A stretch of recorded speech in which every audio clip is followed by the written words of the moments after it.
ಎಲ್ರಿಗೂ ನಮಸ್ಕಾರ. ಇವತ್ತು ನಾನು ಕೇರಳದ ವಯನಾಡ್ ಬಗ್ಗೆ 3 ಡೇಸ್ ಟ್ರಿಪ್ ಪ್ಲಾನ್ ಅನ್ನ ಈ ವಿಡಿಯೋದಲ್ಲಿ ಕವರ್ ಮಾಡ್ತಾ ಇದ್ದೀನಿ.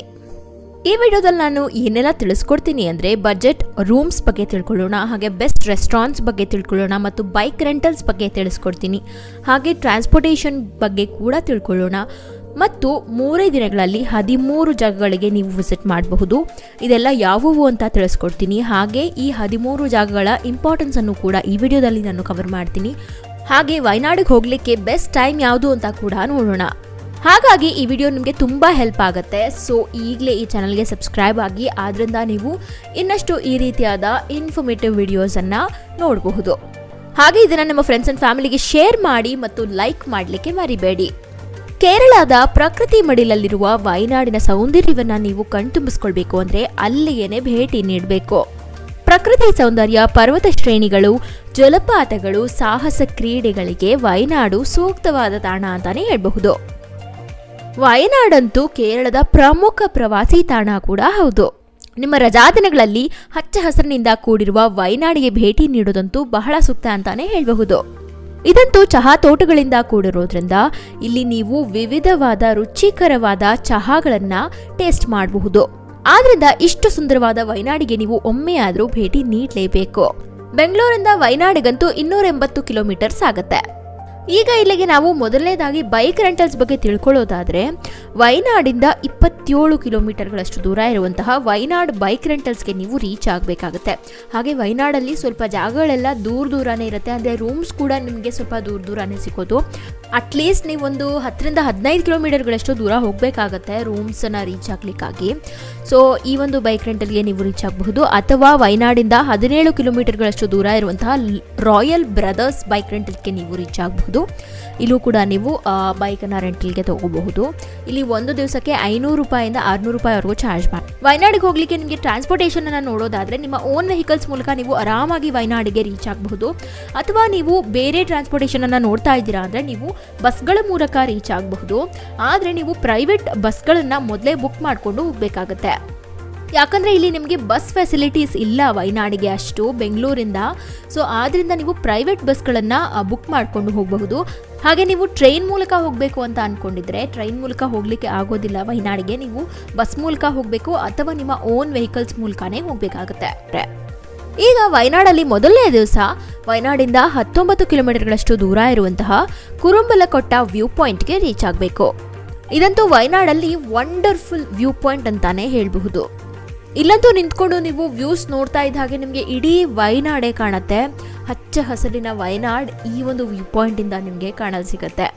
ಆದರೆ ಇಲ್ಲಿಗೆ ನೀವು ಬೇಗ ಹೋಗಿ ರೀಚ್ ಆಗಬೇಕು. ಅಟ್ಲೀಸ್ಟ್ ಬೆಳಗ್ಗೆ 6 to 6:30 ಹಾಗೆ ನೀವು ಹೋದರೆ ಬೆಟ್ಟದ ಮೇಲೆ ವ್ಯೂ ಪಾಯಿಂಟ್ಸ್ ಅಂತೂ ನಿಮಗೆ ಅಷ್ಟೇ ಸುಂದರವಾಗಿ ಕಾಣುತ್ತೆ. ಇಲ್ಲಂತೂ ಮೈ ರೋಮಾಂಚನಗೊಳಿಸುವಂತಹ ವ್ಯೂಸ್ ನಿಮಗೆ ಸಿಗೋದ್ರಲ್ಲಿ ಡೌಟೇ ಇಲ್ಲ.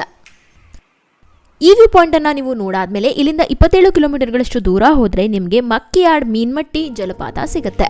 ಇಲ್ಲಿ ಗೂಗಲ್ ಮ್ಯಾಪ್ಸ್ ಯೂಸ್ ಮಾಡಬೇಕಾದ್ರೆ ಜಸ್ಟ್ ಮೀನ್ಮಟ್ಟಿ ವಾಟರ್ಫಾಲ್ಸ್ ಅಂತ ಹಾಕಬೇಡಿ, ಮಕ್ಕಿಯಾಡ್ ಅನ್ನೋ ಒಂದು ವರ್ಡನ್ನು ಕೂಡ ಆ್ಯಡ್ ಮಾಡಿ ಯೂಸ್ ಮಾಡಿ. ಸೊ ಅದರಿಂದ ನಿಮಗೆ ಕರೆಕ್ಟ್ ಲೊಕೇಶನ್ಸ್ ತೋರಿಸುತ್ತೆ. ಇತ್ತೀಚೆಗೆ ಇಲ್ಲಿ ವಾಟರ್ಫಾಲ್ಸ್ಗೆ ರಿಸ್ಟ್ರಿಕ್ಷನ್ ಹಾಕಿದ್ದಾರೆ. ಇಲ್ಲಿ ಜನರು ಭೇಟಿ ನೀಡೋ ಹಾಗಿಲ್ಲ ಅಂತ ಹೇಳ್ತಾ ಇದ್ದಾರೆ. ಬಟ್ ಸ್ಟಿಲ್ ನೀವು ಇಲ್ಲಿಗೆ ರೀಚ್ ಆಗಿಬಿಟ್ಟು ಅಲ್ಲಿ ಕೇಳಿ ನೋಡಬಹುದು. ಅಕಸ್ಮಾತ್ ರಿಸ್ಟ್ರಿಕ್ಟ್ ಮಾಡ್ತಾ ಇಲ್ಲ ಅಂದರೆ ನೀವು ಭೇಟಿ ನೀಡಬಹುದು. ಇಲ್ಲಿ ಎಂಟ್ರಿ ಫೀಸ್ ಕೂಡ ಕಟ್ಟಬೇಕಾಗುತ್ತೆ.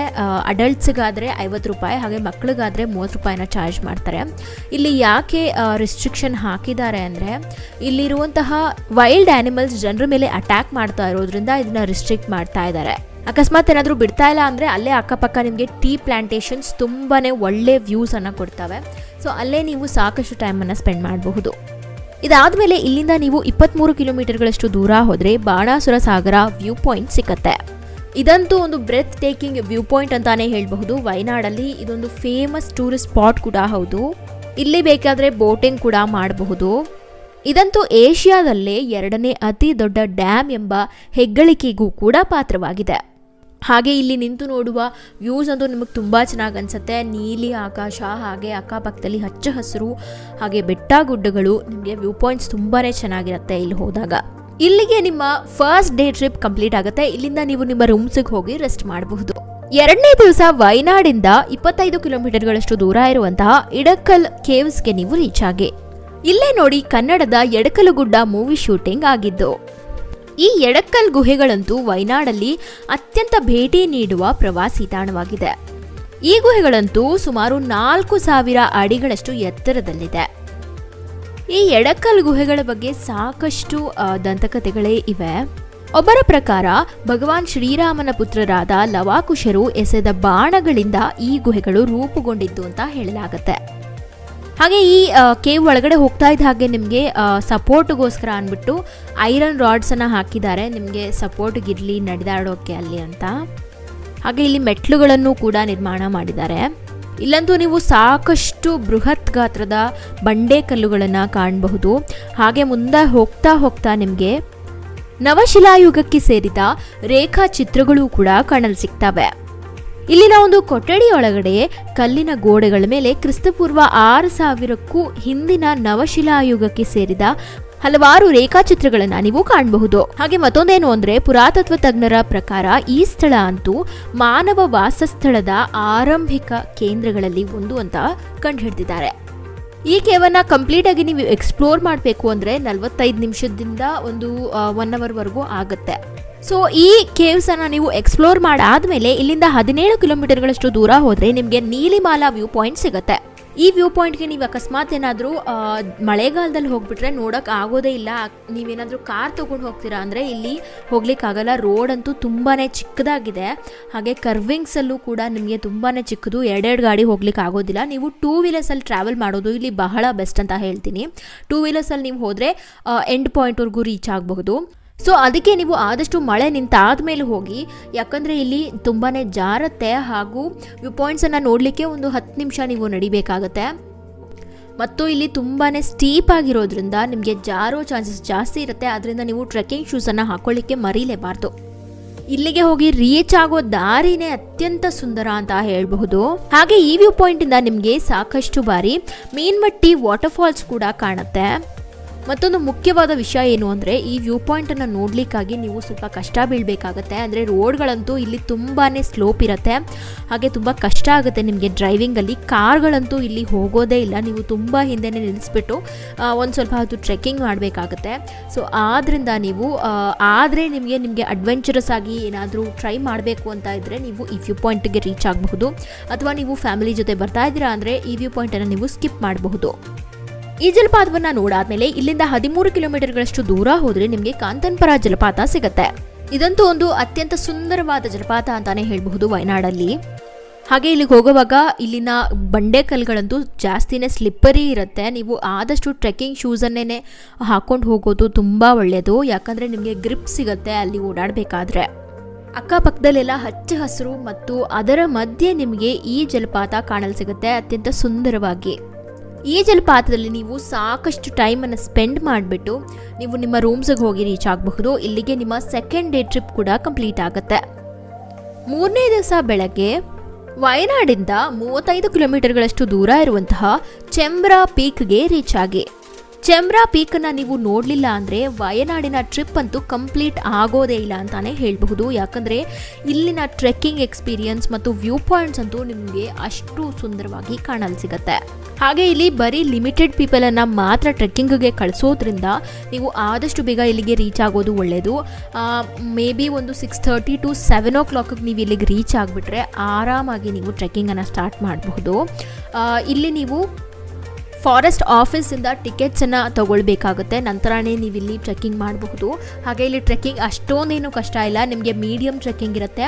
ಇದು ಸುಮಾರು 3 ಕಿಲೋಮೀಟರ್ಗಳಷ್ಟು ಟ್ರೆಕ್ಕಿಂಗ್ ಆಗಿರುತ್ತೆ. ಹಾಗೆ ಇಲ್ಲಿ ಆಫೀಸ್ ಓಪನ್ ಆಗೋದು 6 ಗಂಟೆ. ಹಾಗೆ ನೀವು ಅದಕ್ಕೇ ಬೇಗ ರೀಚ್ ಆಗಬೇಕು. ಆಗ ನಿಮಗೆ ಟಿಕೆಟ್ಸ್ ತಗೊಳ್ಳಿಕ್ಕೆ ಆಗುತ್ತೆ. ಇಲ್ಲಾಂದರೆ ಟಿಕೆಟ್ಸ್ ಕ್ಲೋಸ್ ಮಾಡಿಬಿಡ್ತಾರೆ. ಹಾಗೆ ಇಲ್ಲಿ ಕೇವಲ 200 ಜನರಿಗೆ ಮಾತ್ರ ಅವಕಾಶ ಇರುತ್ತೆ ಟ್ರೆಕ್ಕಿಂಗ್ ಮಾಡಲಿಕ್ಕೆ ಒಂದು ದಿವಸಕ್ಕೇನೆ. ಹಾಗೆ ಇಲ್ಲಿ ಒಬ್ಬರಿಗೆ 250 ರೂಪಾಯಿನ ಚಾರ್ಜ್ ಮಾಡ್ತಾರೆ. ಸೊ ಈ ವ್ಯೂ ಪಾಯಿಂಟ್ ಅನ್ನ ನೀವು ನೋಡಾದ್ಮೇಲೆ ಇಲ್ಲಿಂದ 9 ಕಿಲೋಮೀಟರ್ಗಳಷ್ಟು ದೂರ ಹೋದ್ರೆ ನಿಮಗೆ ಸೂಚಿಪರ ವಾಟರ್ ಫಾಲ್ಸ್ ಸಿಗತ್ತೆ. ಕೇರಳನಂತೂ ಪ್ರಕೃತಿ ಸೌಂದರ್ಯದ ನಾಡು ಅಂತಾನೆ ಕರೀಬಹುದು. ಮತ್ತು ಇದು ಹಲವಾರು ಜಲಪಾತಗಳು, ಗಿರಿಧಾಮಗಳು ಮತ್ತು ಪರ್ವತಗಳನ್ನ ಹೊಂದಿದೆ.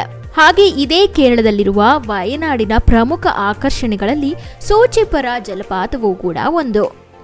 ಈ ಜಲಪಾತವನ್ನು ನೋಡ್ಲಿಕ್ಕಾಗಿ ನೀವು ಸ್ವಲ್ಪ ಟ್ರೆಕ್ಕಿಂಗ್ ಅನ್ನ ಮಾಡಬೇಕಾಗುತ್ತೆ. ಆ ಟ್ರೆಕ್ಕಿಂಗ್ ನಡುವೆ ನಿಮಗೆ ವನ್ಯಜೀವಿಗಳಂತೂ ಕಾಣಲು ಸಿಗ್ತಾನೆ ಇರ್ತವೆ ಅಲ್ಲಲ್ಲಿ. ಹಾಗೆ ನೀವು ಇಲ್ಲಿಗೆ ಹೋದಾಗ ಪ್ಲಾಸ್ಟಿಕ್ ಅನ್ನ ಯೂಸ್ ಮಾಡಬೇಡಿ. ಈ ಜಲಪಾತ ಅಂತೂ ದಟ್ಟವಾದ ಕಾಡಿನಿಂದ ಸುತ್ತುವರೆದಿದೆ. ಇಲ್ಲಂತೂ ಪ್ರವಾಸಿಗರು ವಯನಾಡಿನ ರಮಣೀಯ ನೋಟ ಮತ್ತು ನೈಸರ್ಗಿಕ ಸೌಂದರ್ಯವನ್ನ ವೀಕ್ಷಿಸಲು ಬರ್ತಾರೆ. ಇದು ಪ್ರಕೃತಿ ಪ್ರಿಯರಿಗೆ ಮತ್ತು ಸಾಹಸ ಉತ್ಸಾಹಿಗಳಿಗೆ ಸೂಕ್ತವಾದ ತಾಣವಾಗಿದೆ ಮತ್ತು ದೈನಂದಿನ ಬಿಡುವಿಲ್ಲದ ಜೀವನದಲ್ಲಿ ವಿಶ್ರಾಂತಿ ಪಡೆಯಲು ಇದು ಅತ್ಯುತ್ತಮವಾದ ಸ್ಥಳ ಅಂತಾನೆ ಹೇಳಬಹುದು. ಹಾಗೆ ನೀವು ಇಲ್ಲಿ ವೈವಿಧ್ಯಮಯ ಪಕ್ಷಿಗಳು ಮತ್ತು ಪ್ರಾಣಿಗಳನ್ನ ಕಾಣಬಹುದು. ಇದಂತೂ ನೀವು ನಿಮ್ಮ ಫ್ರೆಂಡ್ಸ್ ಅಂಡ್ ಫ್ಯಾಮಿಲಿ ಜೊತೆ ಟೈಮ್ ಸ್ಪೆಂಡ್ ಮಾಡಲಿಕ್ಕೆ ಒಂದು ಒಳ್ಳೆ ಪಿಕ್ನಿಕ್ ಸ್ಪಾಟ್ ಅಂತಾನೆ ಹೇಳಬಹುದು.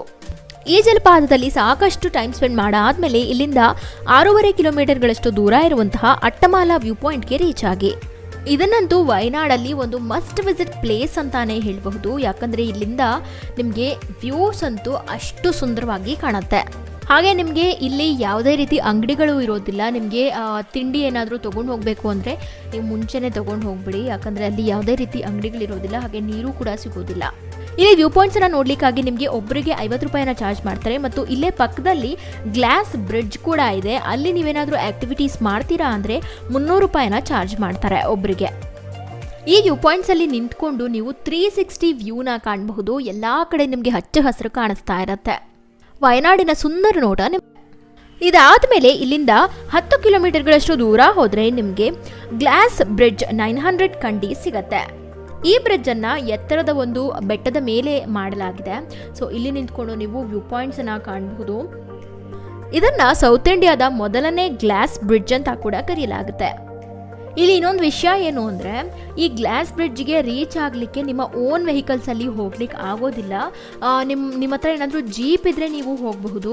ಹಾಗೆ ಆಫ್ ರೋಡಿಂಗ್ ನಿಮಗೆ ಮಾಡಲಿಕ್ಕೆ ಆಗತ್ತೆ ಮತ್ತು ಎಕ್ಸ್ಪೀರಿಯನ್ಸ್ ಇದೆ ಅಂದರೆ ಮಾತ್ರ ನೀವು ಹೋಗಬಹುದು. ಅಕಸ್ಮಾತ್ ಆ ಥರ ಇಲ್ಲ, ಕಾರ್ಗಳಿಗೆ ಗ್ರೌಂಡ್ ಕ್ಲಿಯರೆನ್ಸ್ ಇಲ್ಲ ಅಂತ ಆದರೆ ನೀವು 2 ಕಿಲೋಮೀಟರ್ಗಳ ಹಿಂದೆನೇ ನೀವು ಕಾರ್ ಪಾರ್ಕಿಂಗನ್ನು ಮಾಡಿಬಿಡ್ಬೇಕಾಗತ್ತೆ. ಸೊ ಅಲ್ಲೇ ನೀವು ಟಿಕೆಟ್ಸ್ ಕೌಂಟರ್ಗಳಲ್ಲಿ ಟಿಕೆಟ್ ಹಣ ತಗೊಳ್ಬೇಕಾಗತ್ತೆ. ಒಬ್ಬರಿಗೆ ಇಲ್ಲಿ 200 ರೂಪಾಯಿನ ಚಾರ್ಜ್ ಮಾಡ್ತಾರೆ. ಅಲ್ಲಿಂದ ನಿಮ್ಮನ್ನ ಜೀಪಲ್ಲಿ ಕರ್ಕೊಂಡು ಹೋಗ್ತಾರೆ.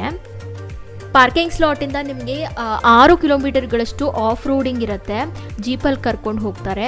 ಸೊ ವ್ಯೂ ಪಾಯಿಂಟ್ಸು ತುಂಬಾ ಚೆನ್ನಾಗಿರುತ್ತೆ. ಬಟ್ ಇಲ್ಲಿ ದುಡ್ಡು ಅಷ್ಟೊಂದು ಕೊಡೋದೇನು ಬೇಕಾಗಿರಲಿಲ್ಲ ಅಂತ ಕೂಡ ಅನಿಸುತ್ತೆ. ಬಟ್ ನಿಮಗೆ ವ್ಯೂ ಪಾಯಿಂಟ್ಸ್ ನೋಡಬೇಕು, ವಯನಾಡಲ್ಲಿ ಗ್ಲಾಸ್ ಬ್ರಿಡ್ಜನ್ನು ಎಕ್ಸ್ಪೀರಿಯನ್ಸ್ ಮಾಡಬೇಕು, ಅಲ್ಲಿ ಹೋಗಿ ಆ್ಯಕ್ಟಿವಿಟೀಸ್ ಆಡಬೇಕು ಅಂತ ಏನಾದರೂ ಇದ್ದರೆ ನೀವು ಆರಾಮಾಗಿ ಹೋಗಿ ಇಲ್ಲಿ ವ್ಯೂ ಪಾಯಿಂಟ್ಸ್ ನೋಡ್ಕೊಳ್ಬಹುದು. ಹಾಗೆ ಜೀಪ್ ರೈಡನ್ನು ಮಾಡಬಹುದು. ಈ ಗ್ಲಾಸ್ ಬ್ರಿಡ್ಜ್ ಎಕ್ಸ್ಪೀರಿಯನ್ಸ್ ಆದಮೇಲೆ ಇಲ್ಲಿಂದ ನೀವು 23 ಕಿಲೋಮೀಟರ್ಗಳಷ್ಟು ದೂರ ಹೋದರೆ ಕರಪುಳ ಡ್ಯಾಮ್ ಸಿಗತ್ತೆ. ಈ ಡ್ಯಾಮ್ನಂತೂ ಭಾರತದ ಅತಿ ದೊಡ್ಡ ಡ್ಯಾಮ್ಗಳಲ್ಲಿ ಒಂದು ಅಂತ ಕರೆಯಲಾಗುತ್ತೆ.